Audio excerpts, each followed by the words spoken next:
Chapter 727, Arrival. As Franca prepared the ritual, she considered her options and said to Lumion, "The Overseer's mirror coordinates are indescribable and can only be procured through mystical means. The magic mirror spirit channeling spell isn't capable of that. I intend to use standard spirit channeling instead."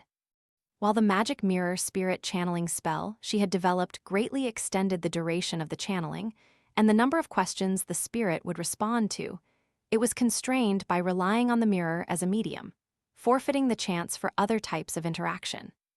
Regular spirit channeling drastically restricts the intel we can gather, Lumion thought briefly and said, "For the first question, we should have him provide the coordinates of the Overseer's mirror. Second, ask about the whereabouts of the classic silver mirror utilized for the ritual and leader communication. Third, inquire about the identities and locations of the mirror people in contact with him, ranked by importance." Once the third question was answered, the spirit channeling ritual would come to its natural conclusion. Lumion suspected Morin Avigny might not have time to introduce every mirror person under his command. Hence, he asked for them to be prioritized based on the criticality of their role and responsibilities. "A classic silver mirror?" Franca asked, puzzled. "Yes, Morin Avigny has a mirror akin to the classic silver one you used to own. It's vital for communicating with Mirror Roselle," Lumion explained succinctly. While speaking, he crouched and rummaged through Morin Avigny's pockets. Unfortunately, the Minister of Industry carried only a handful of large bills and some loose change totaling 3,212 Verl d'Or. Besides the money, there was an elegant golden mechanical pocket watch, a meticulously embroidered handkerchief, and a wallet crafted by a private designer and artisan. But not a single item imbued with Beyonder powers. Lumion couldn't resist mimicking Franca's inner thought, "Poor slob." He realized that as the sitting Minister of Industry, Morin Avigny was under the watchful eye of official Beyonders. He was unlikely to carry mystical items, Beyonder weapons, or anything that might reveal his abnormality. As a Sequence 5 disciplinary paladin of the Judgment Pathway, disclosing this to the two churches would raise difficult questions about how he obtained the potion formula and Beyonder characteristics at that level. When signing the contract, he would at most acknowledge being a Beyonder of a related pathway without specifying the sequence. This cost him the chance to procure items openly, forcing him to rely on brokers, something official Beyonders couldn't be privy to. Morin Avigny didn't require the Overseer's assistance with the under-the-table deal to access mystical items, as mirror people could transfer objects through mirrors. If he genuinely needed an item for a specific purpose, he could reach out to his Mirror World associates and have them send it over, returning it promptly after use. Lumion sighed, pocketed the cash, watch, and other belongings, and rose to his feet. With Franca's spirit channeling preparations complete, Lumion turned to Jenna, still composing her letter, and asked, "You shot without hesitation earlier. Did it weigh on you at all? This wasn't a battle. We'd been engaged in friendly conversation with Morin Avigny for a while now. I even started to feel like we were becoming friends." Jenna glanced up at Lumion while writing on a protruding rock of the cave wall. She laughed softly. "Worried I'll bottle up my emotional turmoil and cause issues down the line. Planning to play psychiatrist and offer me counseling." Anthony Reed, who had been observing silently, living up to his role as a spectator, scratched his nose self-consciously. That seemed to be his job. However, he could discern that Jenna and Franca were not in need of counseling. Lumion didn't tackle Jenna's question head-on. With a smile, he remarked, "You haven't taken many lives yourself. Had we not pulled the trigger, would you have taken action? Despite feeling you had befriended Morin Avigny, I think you wouldn't have flinched at blowing his head off," Jenna retorted, a smile playing on her lips. Lumion let out a derisive snort. "I'm not like you. I've killed more people than I can count." Jenna met his gaze again. Morin Avigny admitted to his crimes. He lured the real Morin Avigny into the mirror, holding him captive before ruthlessly ending his life. "I felt no qualms about carrying out the execution of a guilty man." "You've changed." Lumion let out an exaggerated sigh and quipped, "Once upon a time, you depended on the police and authorities to punish the bad guys." Jenna didn't have a chance to respond, as Franca had finished her spirit channeling. In the wavering dark green candlelight, Morin Avigny's spirit took shape above his corpse, perceptible to those who had activated their spirit vision. Franca acted swiftly. Withdrawing the glass-like mirror cufflink from her sleeve, she addressed Morin Avigny's spirit. "Give me the coordinates of the Overseer's mirror." Morin Avigny's indistinct, menacing face twisted in anguish. But stripped of life, he no longer had the ironclad self-control to resist the commanding pull of the spirit channeling. He stretched out his right hand, motioning for Franca to hand over the mirror cufflink. Anticipating this, Franca passed him the mirror cufflink. As Morin Avigny's spirit clutched the cufflink, a shadowy light shimmered across its form, drawn into the glass-like accessory. Franca exhaled in relief upon the mirror cufflink's return.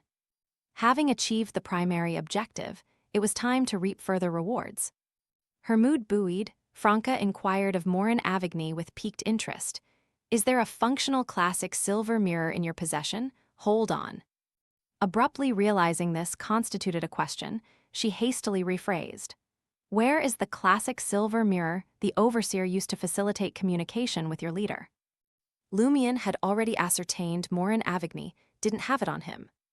Morin Avigny's spirit responded with cold rigidity. "Griffith has it.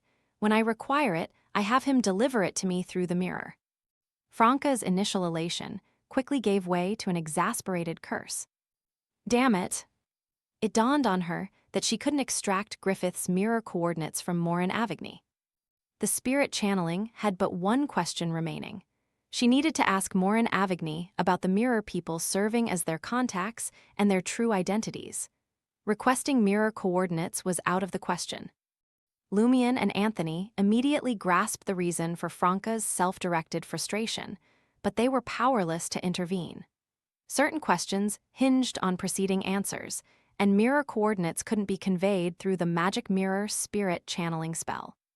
Collecting herself, Franca fixed her gaze on Morin Avigny's spirit. Marshalling her thoughts, she articulated, "Name the mirror people in contact with you. What roles do they play in the real world? Begin with those of the highest rank and responsibility." Morin Avigny's ghostly, blurred visage contorted once more. Despite his resistance, he responded in a clipped tone, "First, there's Griffith, who serves as my second in command. Originally, he was a key figure in the Moses Ascetic Order. With our assistance, he's steadily elevating his position within the order. His aspiration is for the secret organization to eventually join the alliance to open forth Epic Trier's seal." The Moses Ascetic Order, the very group that clashed with Element Dawn, headed by the Emperor's firstborn, Bernadette. If memory serves, they primarily consist of Mystery Prior Pathway Beyonders. I can't help but wonder if the Research Society has members from either faction. There must be others like myself with multiple secret society affiliations. Franca listened intently, not daring to disrupt Morin Avigny's account. Morin Avigny proceeded to the second mirror person. Karatanza Tamara, part of our branch's Tamara family. He enlisted in the military and now holds the rank of colonel. He legitimized his Beyonder powers by slaying a Lone Kingdom spy, seizing their potion formula and judgment pathway characteristics. Palia, a ore scholar originally. She infiltrated the Trier Cave Association to mask our attempts at uncovering a vulnerability in the seal. Sport, Trier's deputy commissioner of police and a member of the police commission. His original self was purposely corrupted during an operation. Subsequently, Griffith and Karatanza orchestrated an ambush, dragging him into the mirror and allowing the mirror world Sport to emerge and assume his place. By this point, Morin Avigny's spirit had become increasingly insubstantial, on the brink of dissipation. At that instant, Jenna concluded her letter and pivoted to face Lumion. "I'll now summon Madame Judgment's messenger." The words had scarcely left her mouth when an ethereal voice, seemingly originating from a great distance, reverberated in the ears of Jenna, Lumion, and the others. "Summoning won't be necessary." A shared premonition compelled Lumion, Franca, Jenna, and Anthony to direct their attention to the side of the quarry cave. In the chamber's dim illumination, supplied only by carbide lamps and candles, dazzling starlight coalesced in the void, rapidly tracing the outline of an enchanting door. Noiselessly, the door swung open, revealing an enormous pumpkin carriage drawn by a multitude of gray rats. 3 women occupied the carriage's interior. One was Magician, resplendent in a beige gown with a high collar adorned with golden embroidery. Another was Judgment, her shoulder-length flaxen hair complementing her grayish-white knight's attire, accented by brown leather armor. The third woman was clad in a purple dress bearing a cryptic pattern. A celestial globe and sundry items dangled from her waist, and refined spectacles perched upon her nose. Clasped in her left hand was a peculiar lamp, its surface golden like a kettle and adorned with enigmatic designs.